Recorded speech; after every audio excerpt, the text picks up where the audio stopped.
नमस्कार साथियों, धर्माणी क्लासेस में आपका स्वागत है और हार्दिक अभिनंदन है। सभी धर्माणी क्लासेस यूट्यूब चैनल को लाइक, शेयर और सब्सक्राइब जरूर करें। हम आपको एजुकेशन से रिलेटिव वीडियो डेली प्रदान करेंगे और आप सभी वीडियो को देखने के बाद एक प्यारा सा कमेंट जरूर करें कि वीडियो आपको कैसा लगा। इस वीडियो में हम पढ़ेंगे राजस्थान की प्राक इतिहास एवं प्रमुख सभ्यताओं के बारे में। तो इसमें राजस्थान की प्राक इतिहास के बारे में पढ़ते हैं।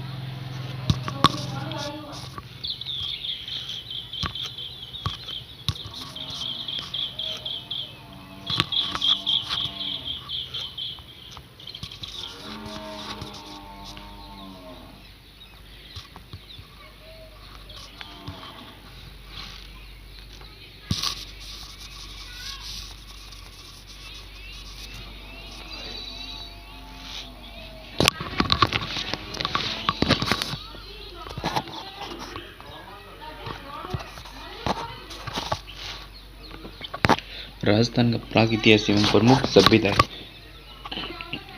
इस टॉपिक से राजस्थान के किसी भी एग्जाम में हमेशा एक दो प्रश्न पक्के आते हैं और आप इस टॉपिक को एकदम गहनता से पढ़ना और फिर आकलन करना। अगर आपने पहले पढ़ रखा है ना, तो दोबारा इस वीडियो को 2 बार देख लेना, आपका रिवीजन भी हो जाएगा और अध्ययन भी हो जाएगा। तो स्टार्ट करते हैं। हम इसमें सबसे पहले क्या पढ़ेंगे, प्राक इतिहास के 3 भाग होते हैं, उत्तर पाषाण, पूर्व पाषाण और मध्य पाषाण। उन तीनों के बारे में गहनता से जानकारी प्राप्त करते हैं। उसके बाद में हम आगे बढ़ेंगे।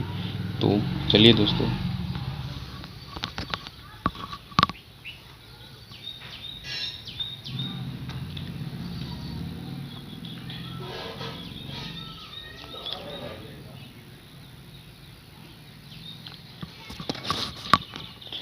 इतिहास यानी कि इतिहास कितने प्रकार का होता है।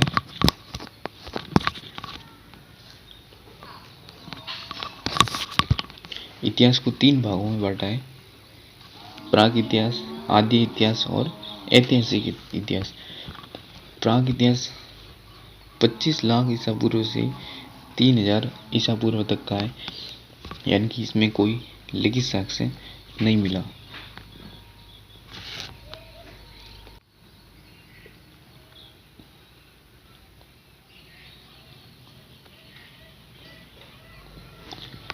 प्राक इतिहास में कोई लिखित साक्ष्य उपलब्ध न होने के कारण पूर्णतः पुरातात्विक साक्ष्यों पर आधारित इतिहास है। इसको पूरा पाषाण काल कहते हैं, पाषाण काल कहते हैं इसको। दूसरे नंबर पर आता है आदि ऐतिहासिक, जो कि है 3000 ईसा पूर्व से 600 ईसा पूर्व। लिखित साक्ष्य उपलब्ध है, लेकिन उन्हें अभी तक प्रमाणिक तौर पर पढ़ा नहीं जा सका। इसको क्या कहते हैं, सिंधु सभ्यता और वैदिक सभ्यता। और तीसरा है ऐतिहासिक इतिहास है, जिसको 600 ईसा पूर्व से प्रारंभ होता है। इसमें इतिहास लिखित भी है, पुरातात्विक साक्ष्य भी है, लेकिन लिपि पढ़ने में सफलता भी मिली है। और ये काल शुरू होता है महाजनपद काल से शुरू।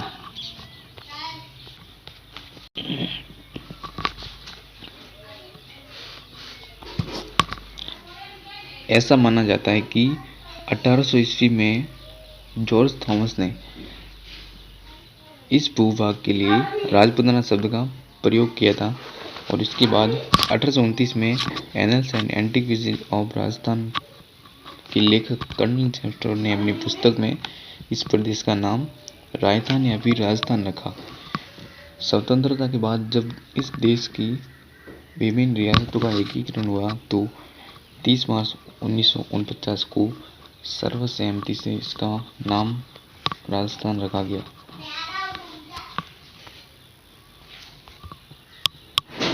इसके बाद अपना पहला आता है पाषाण काल। पाषाण काल के 3 भाग है, पूर्व पाषाण, मध्य पाषाण और उत्तर पाषाण।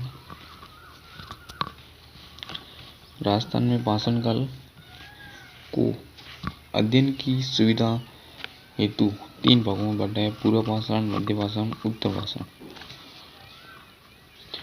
पूर्व पाषाण 6 लाख से 1.5 लाख ईसा पूर्व का है, मध्य पाषाण 1.5 लाख से 35,000 और उत्तर पाषाण 35,000 से 10,000 ईसा पूर्व।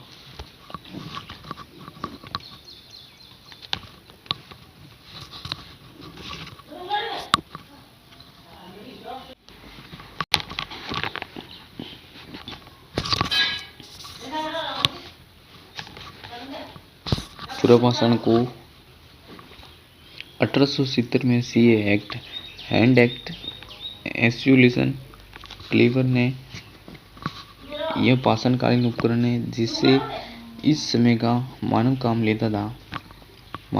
लेता था। जयपुर और इंद्रगढ़ से प्राप्त की, जो भारतीय संग्रहालय कलकत्ता में स्थित है।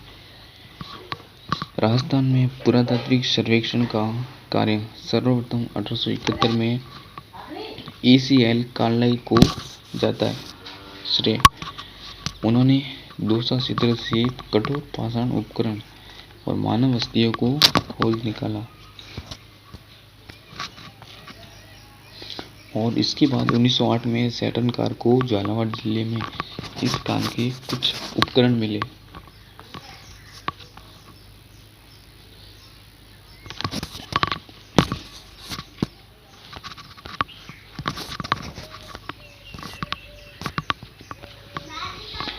इन गुफाओं में चित्रों का अभाव है, पर भरतपुर दर नामक स्थान से कुछ चित्रित शैलाश्रय मिले जो प्राकृतिक मानव द्वारा प्रयुक्त गुफानुमा आवास प्राप्त हुए, जिनमें मानवाकृति, व्याघ्र, बारहसिंगा तथा सूर्य आदि के चित्र अंकित है।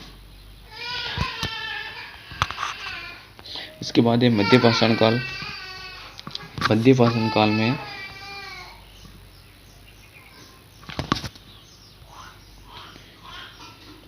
मानव सभ्यता के क्रमिक विकास की श्रृंखला की दूसरी कड़ी के रूप में राजस्थान के प्रागैतिक काल में कि मध्य पाषाण काल भी रहा है। पश्चिमी राजस्थान में लूणी और उसकी सहायक नदियां तथा चित्तौड़ की बेचड़ नदी की घाटी और विराटनगर में मध्य पाषाण कालीन उपकरण मिले।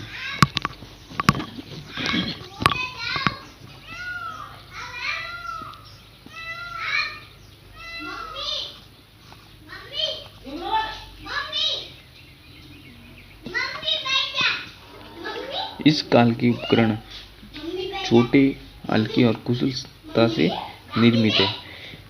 इन उपकरणों को माइक्रोलिथ यानी कि लघु पाषाण उपकरण कहा जाता है। ये उपकरण जैस्पर, एगेट, चट, कार्नेलियन, कार्टजाइट, कोल्सिडोनी आदि पाषाणों से बने, जिनमें ब्लेड, इगेबल, ट्रायंगल, क्रेसेंट और ट्रेपेज लगा है।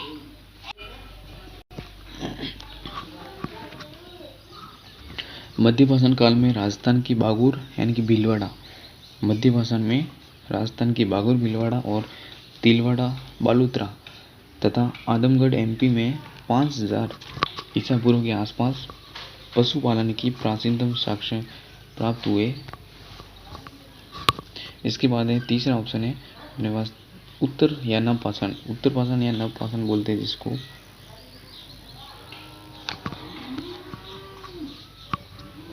उत्तर या नव पाषाण जिसको बोलते हैं। इस युग के उपकरण हमें चित्तौड़ की बेचड़ और गंभीरी नदियों के तट पर तथा चंबल और बामनी नदियों के तट पर भैंसगढ़ व नवाघाट, बनास के तट पर हमीरगढ़, जहांजपुर, देवली, गिलोड, लूणी नदी के तट पर पाली और समुद्री ब्लॉक जिले में बढ़नी आदि अनेक स्थानों से प्राप्त हुए। नव पाषाण का मनुष्य पशुपालन के साथ कृषि का कार्य भी करने लगा